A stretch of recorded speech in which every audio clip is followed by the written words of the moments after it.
What's up guys, Cody over here at Form First Fitness, just giving you another garage tutorial. Today we are going to talk about sprawls. So a sprawl is basically a half burpee, but in the bottom position.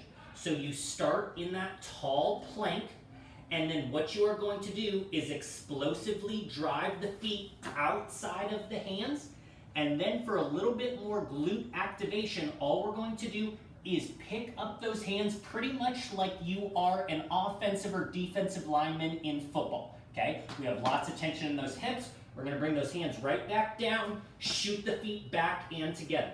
One more time, explosive up, bring that hand up, and return. The one thing you want to make sure you are not doing is as you bring those feet up, we are not just dipping those hips, okay? We wanna stay strong and firm, keep the tension on the glutes, hamstrings, and hips.